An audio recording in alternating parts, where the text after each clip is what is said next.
Ang aking mga master, oh. Ayan, oh. Grabe, para... Budol na naman, oh. Hindi ko alam kung saan pupunta, pero dito na Paso de Blas. Mga kasama ko. Guys, traffic talaga. Okay, puntip muna kaya na, Mimang. Guys, bakbak na kami. Let's go! Guys, dito na kami sa Polo.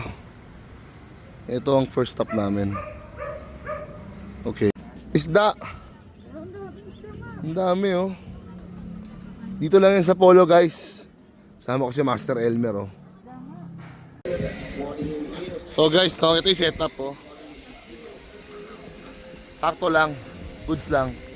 Guys, oh, parang kaming nasa ibang bansa na ngayon, oh. Napakaganda, oh. Simple lang pero rock. Ayos. Ayun, oh.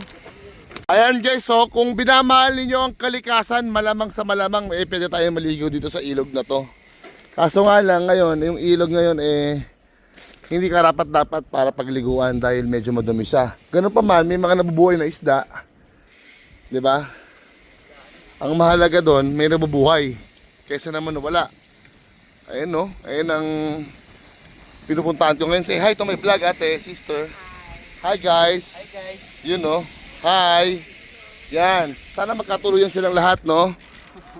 Okay, good. Ganda dito sa pinuntahan namin. Wala akong masabi. Pero di ba imaginein mo kung malinis yung ilog, tangin na pwede ka maligo.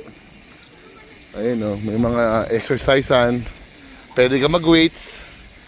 Hi guys, sana pumayat na kayo. Hi! Di ba? Sana pumayat na sila. Ang haba pala nito guys, 2.5 kilometers. Ganda.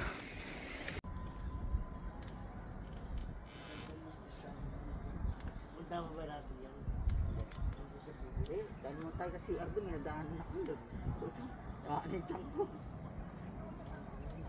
Si Master Elmer, medyo nabusog ata sa kinain namin kanina. Puta, nagbawas na siya dito, guys. Guys, no, siyempre, gabi na, bubuksan na natin yung ilaw natin pang malakasan. Pang. Okay, good. Laban na to sa lahat, kababoy. Di ba? Safety first. Nananawagan niya pala ako sa lahat ng mga may order dyan.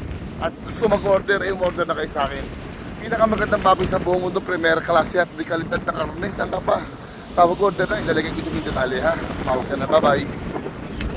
Sa mga daan ni Bloque, kala mo hold upper, oh. Tangina, skinita to, eh. Suwi na kami, gabi na, eh. Ha? Salamat. Salamat sa mga sumusuporta at nanonood at tumo-order. Okay, dito na kami sa hometown. Ayan sila, oh. Alright.